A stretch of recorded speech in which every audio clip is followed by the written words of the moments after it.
दोस्तों आज की वीडियो में ऐसी चीजें आप सीखने वाले हो जो एक सिविल इंजीनियर को साइट पे जाने से पहले पता होनी चाहिए। सबसे पहला, जो शेयर वॉल क्या होती है आपको आइडिया है? आपको किसी इंटरव्यू में पूछा जा सकता है, आप साइट पे काम करवा रहे हो, आपको कोई भी क्लाइंट भी पूछ सकता है, तो आपको शेयर वॉल के बारे में कंप्लीट नॉलेज होना चाहिए। दूसरा, लैपिंग का आज एक ऐसा तरीका, एक ऐसा वे में आपको बताने वाला हूं कि कभी आप लैपिंग गलत नहीं करोगे। कहाँ लैपिंग देना ये तो काफ़ी लोगों को पता भी होगा, नहीं पता मैं बताऊंगा, सब कुछ लैपिंग के बारे में बताने वाला हूँ। फिर मैं बात करूंगा आज आपसे कि जो हमारा स्टील होता है वो हम स्क्वायर शेप का क्यों नहीं यूज़ करते हैं, सर्कुलर ही क्यों रहता है। ये कुछ इंटरव्यू क्वेश्चन है जो एमएनसी कंपनीज में पूछे जाते हैं, प्रैक्टिकली साइड पे आपको आने चाहिए। वो तीन के तीन क्वेश्चन आज मैं आपको क्लियर करूंगा। वीडियो लंबी होगी क्योंकि पूरा फुल एक्सप्लेन आपको किया जाएगा, तो कंप्लीट वीडियो देखो, लेकिन उससे पहले प्लीज चैनल को सब्सक्राइब कर लो। तो शुरू करते हैं आज का वीडियो। जब मैं गैमन कंपनी का इंटरव्यू देने गया था तो वहां एक क्वेश्चन पूछा गया कि जो स्टील बार है वो सर्कुलर ही साइड पे क्यों यूज किया जाता है। स्क्वायर भी हो सकता था, रेक्टेंगुलर भी हो सकता था, या कोई और ट्रायंगल शेप भी हो सकती थी। क्यों स्क्वायर ही यूज किया जाता है, ये आपसे भी इंटरव्यू में पूछा जा सकता है, या साइड पे आपको पता होना चाहिए। तो सबसे पहली चीज जो आपको आंसर देनी है वो आंसर देनी है कि जो सर्कुलर शेप रहती है, अगर हम उसका सेंटर पकड़ें तो हमारा जो सेंटर से चारों तरफ पूरे सरकमफ्रेंस में क्या होगा, इक्वल डिस्टेंस होगा। और इक्वल डिस्टेंस का फायदा क्या होता है, जब किसी स्टील बार पे या सर्कुलर शेप पे लोड आता है तो जो लोड होगा वो प्रॉपरली डिस्ट्रीब्यूट होगा हर जगह, मतलब इक्वल एरिया है और जो लोड आएगा, अगर 10 किलो न्यूटन आ रहा है तो प्रॉपर हर जगह 1-1 किलो न्यूटन होगा और वो इजिली डिस्ट्रीब्यूट हो जाएगा और फेलियर के चांसेस बहुत ज़्यादा कम हो जाते हैं। लेकिन अगर इसी केस को अगर हम स्क्वायर शेप में देखें या रेक्टेंगुलर शेप में देखें तो उसमें क्या होता है, अगर हम उसका सेंटर पकड़ते हैं तो हम डिस्टेंस जो देखते हैं, एक इसके 4 कॉर्नर है और जहां कॉर्नर होगा वहां डिस्टेंस ज्यादा होगा, कुछ जगह पे कम होगा। तो उस वजह से क्या होता है, जब उस पर लोड पड़ता है तो वो प्रॉपरली डिस्ट्रीब्यूट नहीं होता है, फेलियर के चांसेस बढ़ जाते हैं। और आपका इसी में से क्वेश्चन होगा कि सर वैसे तो हमारा जो बिल्डिंग होती है उधर तो हम सर्कुलर नहीं देते, वहां स्क्वायर या रेक्टेंगुलर रहता है, वहां भी हमें सर्कुलर देना चाहिए कि तो प्रॉपर लोड डिस्ट्रीब्यूट होगा। देखो वहां हम दे सकते हैं, कोई दिक्कत नहीं, और देते भी हैं। लेकिन जब हमें सर्कुलर कॉलम कहीं देना होता है तो प्रॉपर हमारी दीवारें ज्वाइंट नहीं बनती है, देखने में वो अच्छा नहीं लगता, थोड़ा उसका कंस्ट्रक्शन प्रोसेस मुश्किल होता है, आर्किटेक्ट को मुश्किल होता है उसको बिठाना, तो इस वजह से उसको मोस्टली नहीं देते हैं। लेकिन जहां अगर सर्कुलर कॉलम दिया जाता है वहां लोड वो प्रॉपर से डिस्ट्रीब्यूट करता है। अगला रीजन है कि हम सर्कुलर ही क्यों यूज करते हैं, जब उसकी बेंडिंग की जाती है स्टीरअप के लिए या किसी भी पर्पस के लिए, सर्कुलर शेप की बेंडिंग की जाती है, वो प्रॉपरली बेंड होगा, कोई उसमें दिक्कत आपको नहीं आएगा क्योंकि वो सर्कुलर शेप है। लेकिन वैसे ही अगर स्क्वायर शेप है या कोई दूसरी शेप है उसको बेंड करेंगे तो उसके जो कॉर्नर्स है ट्विस्ट होने के चांसेस होते हैं, प्रॉपर से बेंडिंग नहीं होती है, दिक्कत आती है बेंडिंग करने में। तो एक रीज़न ये और होता है कि हम क्या करते हैं, सर्कुलर ही यूज़ करते हैं। एक और रीजन इससे जुड़ा हुआ है कि हम सर्कुलर यूज करते हैं क्योंकि हमें कंपनी बना के ही सर्कुलर शेप देती है। स्क्वायर भी आते हैं लेकिन सर्कुलर जो शेप आती है वो सस्ती होती है as compare to square shape, क्योंकि जब इसका प्रोसेस होता है, जब ये स्टील बार बनता है तो जो सर्कुलर शेप होती है वो इजी और इकोनॉमिक हो जाती है, मतलब जल्दी भी बन जाती है कंपनी से और सस्ता बनता है। क्योंकि जो सर्कुलर शेप जब, क्योंकि सरिया का जब प्रोसेस होता है तो वो जो सरिया एक बड़ा पिलर में बनता है, बड़ा पीस होता है, उसको छोटे छोटे रोलर के बीच से गुजारा जाता है। जब गुजारा जाता है तो वो सर्कुलर शेप जो होती है वो प्रॉपर से शेप बन के आ जाती है। लेकिन जब ये होगा स्क्वायर शेप बनाना होगा उसके लिए एक्स्ट्रा मशीन्स चाहिए होंगी, एक्स्ट्रा प्रोसेस होता है और वो प्रॉपर से कॉर्नर चाहिए तो मशीन एक्स्ट्रा चाहिए। तो ये प्रोसेस ईजी हो जाता है, सस्ता होता है, इसलिए सर्कुलर शेप से शेप बनती है और हमें मिलती है। पहले समझो कि शेयर वॉल है क्या चीज। देखो आपने साइड पे एक वर्ड काफी सुना होगा, शेयर वॉल, और दूसरा पर्दी भी उसे बोला जाता है। वो है क्या चीज? आपको जो आपकी लिफ्ट वगैरह रहती है उसमें आपने देखा होगा कि जो आपकी वॉल की जा रही है उसके चारों तरफ कॉलम है, लिफ्ट की मैं बात कर रहा हूं, और बीच में आरसीसी की जाती है, पतली सी, मतलब 150 mm का पूरा आपका वो पर्दी जैसी बनेगी, उसी को शेयर वॉल बोलते हैं। थोड़ा टेक्निकल वे से मैं आपको समझाता हूं। शेयर वॉल हुई क्या, जो भी लेटरल फोर्सेस लग रही हैं, लोड लग रहा है, तो उसको काउंटर करने के लिए हम क्या करते हैं, शेयर वॉल प्रोवाइड करते हैं। और सिंपल तरीके से समझो, अगर फ्यूचर में अर्थक्वेक आता है या तेज हवा चलती है, देखो होता क्या है, जैसे जैसे हम ऊपर बढ़ते जाते हैं, मतलब ऊपर कहाँ बढ़ना है, ऊपर हमारी हाई राइज बिल्डिंग होती रहती है, मतलब एक स्टोरी हुई, दूसरी स्टोरी, तीसरी, चौथी, जैसे जैसे ऊपर बढ़ते जाएंगे तो जो विंड फोर्सेस होंगी वो और ज़्यादा तेज़ होती जाएंगी। अगर और ज़्यादा तेज़ होती जा रही हैं तो उनको काउंटर करने के लिए तो कुछ चाहिए। अगर इस पिक को हम देखें, ठीक है, इसमें देखना, इसमें आप इजीली समझ जाओगे कि क्या है, शेयर वॉल को वर्क कैसे करती है। आगे बहुत चीज़ें मैं बताने वाला हूँ। ये देखो, ये हमारी अगर बिल्डिंग है एक, यहाँ हमने पिलर दे दिया, यहाँ पिलर दे दिया, बीच में से खाली है, जैसे इसको नहीं देखना, इधर देखना, जैसे नेचुरली होता है, ये कॉलम आ गया, ये कॉलम आ गया, बीच में खाली है।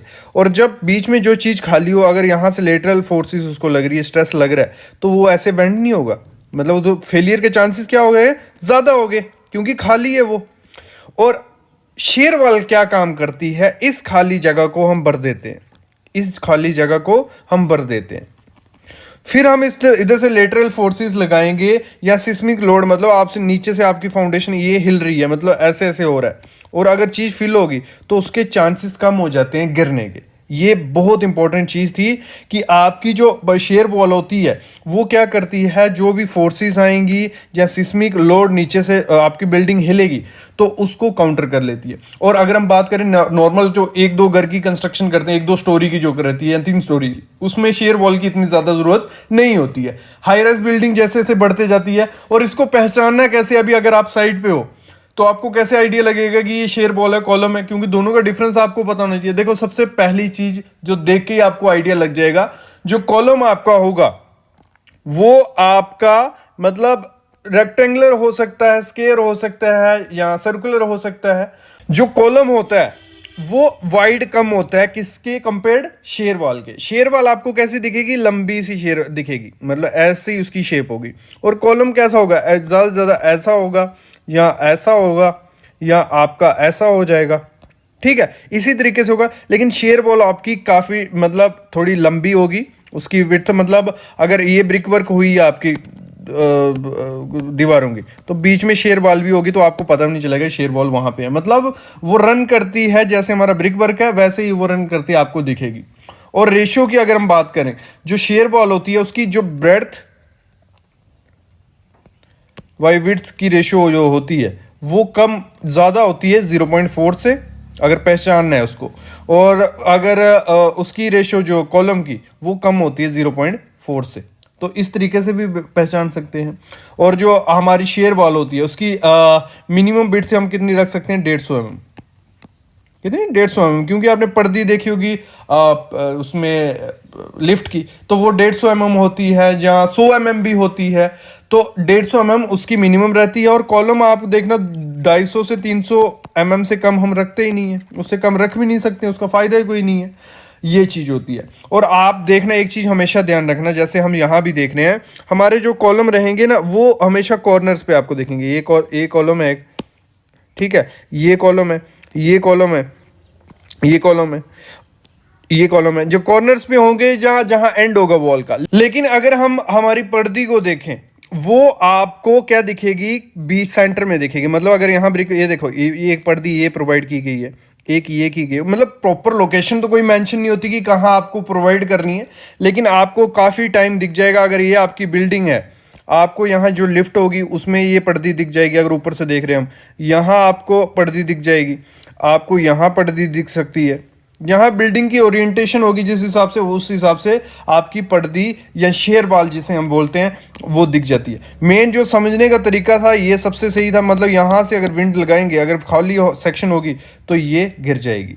अगर इसको हम भर देंगे, ये फिल कर दिया हमने और यहाँ से लोड लगाया, तो थोड़ी स्टिफनेस मिल जाती है। अगर बिल्डिंग को स्टिफनेस मिल गई तो गिरने के चांसेस कम हो गए। अगर ये हमने ये पोल खड़ा कर दिया, ठीक है, ये थोड़ा इलास्टिक मटेरियल रबड़ है, यहाँ से लोड लगाएंगे तो ये तो ऐसे ऐसे घूम गिरेगा। लेकिन अगर हमने स्टील का खड़ा कर दिया, स्टिफनेस बढ़ गई उसमें, ठीक है, तो यहाँ से जो लेटरल फोर्सेस, यहाँ सिस्मिक लोड लग रहा है, तो ये हिलेगा नहीं, मतलब थोड़ा ऐसे बेंड होगा, लगा लो इतना थोड़ा बेंड होगा लेकिन गिरेगा नहीं, और ये तो पूरा हिलेगा तो नीचे से गिरने के चांसेस रहते हैं। तो ये चीज़ होती है। शेयर वॉल और कॉलम में काफ़ी डिफरेंस है।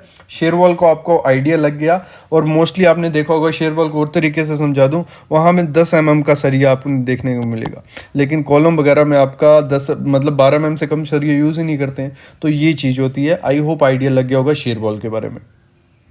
देखो अभी समझते हैं हम लैपिंग के फंडे को। तो जो कॉलम की लैपिंग है वो सिंपल प्रोसीजर में समझाता हूँ, फिर थियोरेटिकल में आपको ले जाता हूँ। जैसे आप सामने कॉलम देख रहे हो, हमारी स्लैब यहाँ से, ठीक है, यहाँ से कंप्लीट हो गई और हमारा लैप आ रहा है यहाँ पे।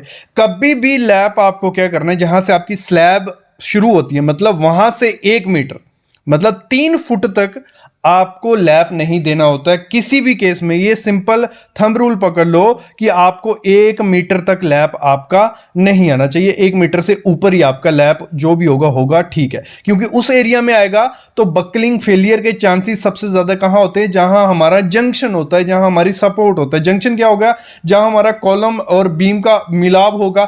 तो यहां स्लैब कंप्लीट हुई है तो यहां जंक्शन हमारा कहां है, जहां स्लैब कंप्लीट हुई है वहां से 1 मीटर तक तो हमारा जंक्शन हो गई, तो वहां फेलियर के चांसेस होते हैं। वहां नहीं देना है आपको। आपको देना कहां होता है लैप, हमेशा वो आपको देना है कॉलम के सेंटर में। अगर 3 मीटर आपका हाइट है कॉलम की, तो जहां 1500 mm आएगा वहां पे लैप दो, उस एरिया में लैप दो। इसको कैलकुलेट करके दिखाता हूं आपको मैं कि कैसे कैलकुलेट करना है, कौन सा जोन में लैप आपको देना होता है, वो इजिली आप समझ जाओगे। लेकिन आपको पकड़ के चलना है कि आपको सेंटर में देना है, और एक लैप दूसरे लैप से मतलब दूर दूर होना चाहिए, स्टैगर्ड होना चाहिए, आगे पीछे लैप होने चाहिए। और डिस्टेंस कितना होना चाहिए, 1.5 इंटू आपका LD।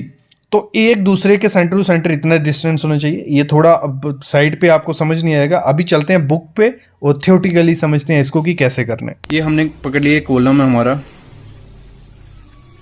ये आगे ग्राउंड फ्लोर की स्लैब, ये आगे फर्स्ट फ्लोर की स्लैब। नीचे का जो सरिया आएगा नीचे फुटिंग से निकल के वो तो लगभग पहुंच जाएगा आपका इधर तक, ग्राउंड फ्लोर स्लैब तक। लेकिन ऊपर में आपको लैब कहां देना है, तो सबसे पहले क्या करेंगे हम लोग, इसको एक जोन में कन्वर्ट कर लेते हैं। ये जोन हो गया हमारे, ये जोन आ गया, एक ये जोन आ गया। तो इसमें क्या आपको ध्यान देना है कि कभी भी आपको लैब इस एरिया में नहीं देना है, इधर सपोर्ट्स में, इस सपोर्ट में। मतलब सबसे ज्यादा मूवमेंट कहां हाई होता है, तब सपोर्ट्स में। तो हमेशा आपको जो लैब देना है हमेशा सेंटर में देना है। ये चीज आपको हमेशा ध्यान देनी है। जो सेक्शन आप देख रहे हो, ए सेक्शन में कभी नहीं, सी सेक्शन में कभी नहीं, बी सेक्शन में आप लैब दे सकते हो। बाकी तो हम बेंडिंग मूवमेंट की डायग्राम के हिसाब से देते हैं, लेकिन आप ये थंब रूल लेके चल सकते हो कि आपको हमेशा कहां लैब देना है। जैसे आपकी ये स्लैब स्टार्ट होगी ना, यहां से मतलब दूसरे फ्लोर की स्लैब स्टार्ट हुई, तो वहां से ये जोन कितने पे होगा, ये क्वेश्चन सबके दिमाग में आ रहा होगा। लेकिन तो वो मोस्टली हम LY4 लेते हैं। LY4 छोड़ दो आप, आपको क्या करना है, 1 मीटर जहां भी आपकी स्लैब खत्म होगी वहां से 1 मीटर तक आपको कभी लैप नहीं देना, ये हमेशा ध्यान रखना है। 1 मीटर के ऊपर लैप दो, ठीक है। और ये हो गया हमारा ओवर, क्योंकि यहां पे हमारा मैक्सिमम मूवमेंट होता है उस टाइम सपोर्ट्स पे। अगर हम यहां पे करेंगे तो जब भी जो हमारी हॉरिजॉन्टल फोर्सेस, लेटरल फोर्सेस लगेंगी, तो जो ये अगर मैं बताऊं आपको, ऐसे लोड लगा हमारा, तो हमारा ऐसे टिल्ट हो जाएगा, ऐसे मतलब सपोर्ट पे वीक होता है कॉलम। ये सोच के समझ के चलो आपको लैब कहां देना है, बी जोन पे, जो कहां आएगा 1 मीटर अबव। मतलब ऐसे तो डिपेंड करता है कि आपकी बेंडिंग मूवमेंट डायग्राम क्या कह रही है, लेकिन 750 से 1 मीटर के बीच अगर 3 मीटर की हाइट है बिल्डिंग की, तो ये वेरी करता है। और इस एरिया में आपको हमेशा क्या करना है, स्पेसिंग जो स्टीरअप आप प्रोवाइड करोगे, रिंग प्रोवाइड करोगे, 100 mm देना है, मतलब 4 इंच आपको देना है। और यहां लैप आएगा वहां भी आपको 4 इंच स्पेसिंग देनी है, एक पकड़ के चलो। अगर मैं यहां आपको दिखाऊं कि कैसे हमें प्रोवाइड करना है, तो ये आ गया हमारा जोन, ये जोन ए था, ये जोन 1, ये जोन बी और ये जोन सी। तो आपको हमेशा लैप कैसे देना है, देखो थोड़ा बहुत लैप अगर ये आ जाता है, मतलब 100 mm 4 इंच इतना नीचे जोन ए में कोई दिक्कत नहीं है, लेकिन मोस्टली जो लैप होना चाहिए वो होना चाहिए जोन बी में। आपका लैप ऐसा आएगा, ठीक है। और एक चीज और ध्यान देना, जब भी आप लैप करोगे तो अल्टरनेट होना चाहिए, स्टैगर्ड होना चाहिए। देखो ये हमारा इधर तक है, फिर ये हमारा छोटा हो गया, ये बड़ा हो गया, फिर अगला जो आएगा वो छोटा। मतलब ऐसे आपका स्टैगर्ड लैब हमेशा होना चाहिए। और आपको कहाँ देना है, जोन बी में। मैं फिर से रिपीट कर देता हूँ, वो कहाँ होगा, स्लैब यहाँ फिनिश होगी, वहां से 1 मीटर के ओवर ही आपका लैब आना चाहिए।